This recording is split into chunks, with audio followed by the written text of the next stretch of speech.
Hey everyone, it's Rihanna and welcome back to another video. So today I am finally going to be talking about my favourite TV shows and movies of 2018. Yes, I know it's February. Is it a month late?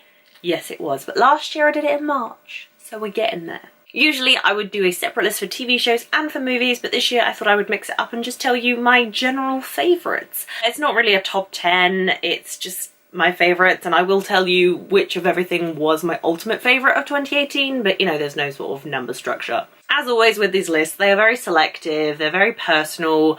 I did not see every single film that came out in 2018. There are going to be a lot of things that you probably think should be on this list that I either haven't seen or are just not on this list. So for that, I apologise. Anyway, enough with the babbling. Let's get on with this list. So let's kick things off with 2018 TV. The first one I want to talk about is The Good Place. This was on my favourites last year and it just continues to be my favourite, continues to deliver. It's funny, it's heartwarming, and it's just good, wholesome, cosy TV. I absolutely love it. It's got such great original ideas. The whole cast is amazing. I love Kristen Bell and Ted Danson as Eleanor and Michael. I think they're great. The show just continues to amaze me and make me laugh and just love all of these characters. I also love Darcy Carden, who plays Janet. She is just incredible. The whole Janet episode where she plays all the characters was crazy good. I loved it. The Good Place is so good. The first movie I want to talk about is the latest film from Alex Garland, which is Annihilation. Oh my goodness.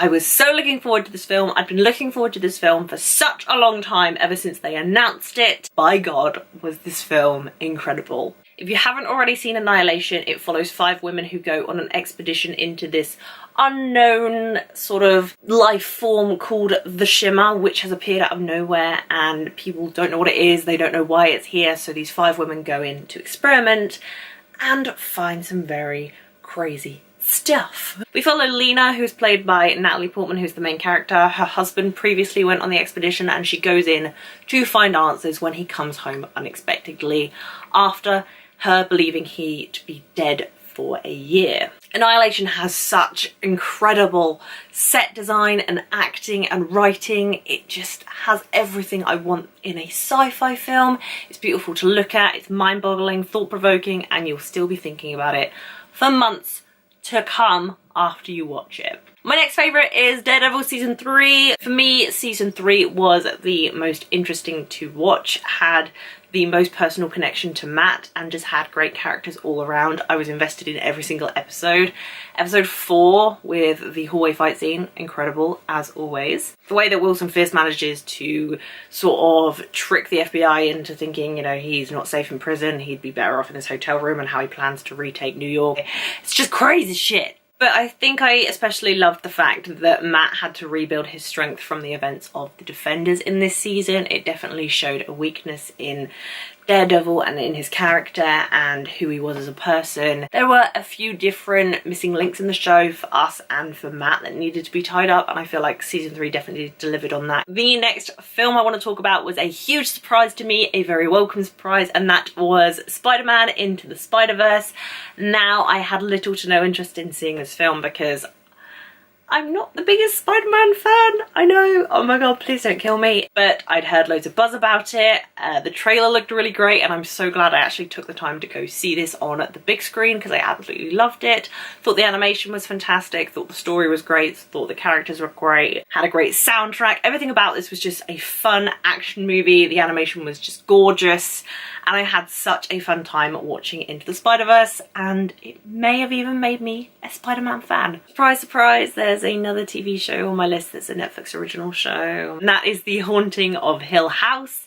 If you guys know me, you know I'm not a massive horror fan, but I was turned by Haunting of Hill House. This show follows a family that live in a big mansion, and they grew up there as kids, and then there's another storyline within the show showing them as adults and how living there as children messed with their heads as adults, basically, because this house was haunted. And the 2 timelines really interested me, mainly because in horror films you don't see what happens to the kids as adults from living in a haunted house. Like, that can psychologically damage people. And just everything here was done so well. The directing, the writing, the cinematography, the acting, everything was so flawlessly done, cinematically done. There's so many great long takes, especially in episode 6. Like that whole pre-funeral scene was so good.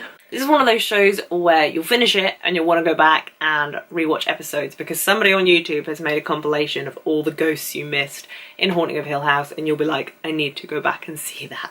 Because first time you watch it, you do not see all the horrifying ghosts. You do see some, you'll be watching there, happily, sitting watching it, and then boom, just ghost. And it's terrifying. I just thought this was a great horror series, a great drama series, thoroughly enjoyed it, scared the shit out of me. Loved it. Next up is another film, and that is Searching. This is one I had heard nothing about, went to see it on a whim and I absolutely loved it. I thought the whole sort of telling the story on different screens like social media and on computer screens, phone screens, had been washed out the door with things like Unfriended. I thought people weren't going to latch onto it and weren't going to make something great with it, but then Searching came along and proved me wrong. I absolutely loved this. It was intense, it was interesting. They used the form of screens in such a great way, and to this day I'm still thinking about Searching. I want to watch it again because I feel like there's so many different things you miss first time watching it, and it's just one of those films I was so shocked and surprised by. I absolutely loved it and told everyone they needed to see it. So if you haven't watched Searching yet, definitely put it on your list. Up next, we have to talk about two of my ultimate favourite films of 2018, and the first one is Black Panther. This was my favourite out of Black Panther and Infinity War. I'm sorry if you disagree with me, but absolutely love Black Panther. It was something we've never seen from Marvel before. Everyone was great acting wise, the story was great. I love the whole origin story of Wakanda and how they incorporate that into the story. I just thought, you know, it's something we've never seen from Marvel before, so I'm really glad it got a Best Picture nomination. Send me all the hate you want, I don't care. But yes, absolutely loved Black Panther. I just thought everything was great. Directing, visual effects, fight sequences, acting, all flawless. And since I mentioned Infinity War, I suppose you know I'm going to talk about Infinity War now. Another one of my favourite films of 2018. Only slightly under Black Panther, but still loved it. This was probably one of the ballsiest things Marvel's done. Yeah, I'm still hurt by everything that happened in it. But Infinity War basically had everything you want in a Marvel movie. It had the Marvel comedy that sometimes hit or misses, but a lot has hit, which was good. Had great action sequences, great characters. I don't know how they managed to fit all of them in one film. It was insane. You had a great villain in Thanos, and everything did actually feel insanely threatening because by the end of this film, I was crying. Crying. Yeah, I'm still hurt by it. Anyway, yeah, there was a few things in Infinity War that I didn't feel like needed to be there. It was kind of a little bit overly long in points, hence why it's under Black Panther. My second favourite TV show of 2018 was Queer Eye, which is a reality TV show. It follows the Fab Five as they go on their quest to sort of emotionally and personally make over these guys in the deep south of America. It's not a sort of, there is something wrong with you, I need to change your makeover show. It is a, what do you feel like you need to improve on makeover show. Like, these guys are just so wholesome and they love every single person they make over and get to know them so well and so personally and listen to what they say. It makes my heart happy. And they all just bring so much personality to the show in every single episode. They're just themselves and I absolutely just love watching them make over these people. The Fab Five are just such lovable guys and I just love watching Queer Eye, to be honest. I could rewatch it for days. Since I spoke about my second favourite TV show of 2018, I guess I should probably talk about my second favourite film of 2018, and that is A Star is Born, directed by Bradley Cooper, also starring Bradley Cooper and Lady Gaga.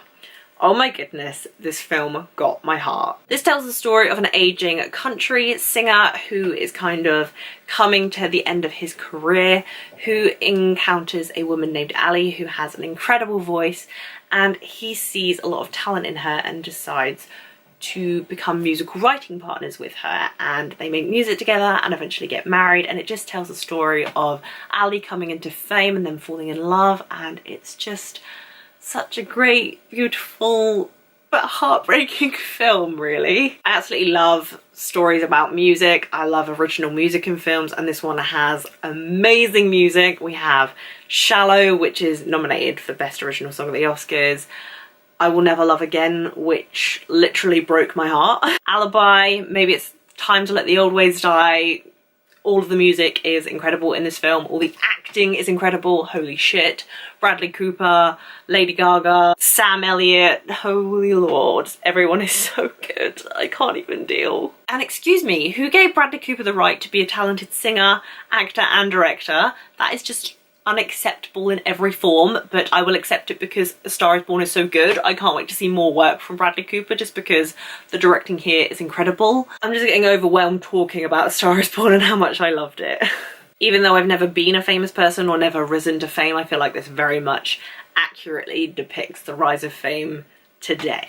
Now we're getting on to my favourite TV show and movie of 2018, and my favourite TV show of 2018 was Killing Eve. Oh my goodness, I've been obsessed with Killing Eve ever since I saw it. I absolutely love it. I need everybody to watch Killing Eve. Killing Eve tells the story of an MI5 agent called Eve Polostri, played by Sandra Oh, who is on the hunt for a female assassin named Villanelle, played by Jodie Comer. And we get to see the story from both sides of the spectrum, from Eve's perspective and from Villanelle's perspective.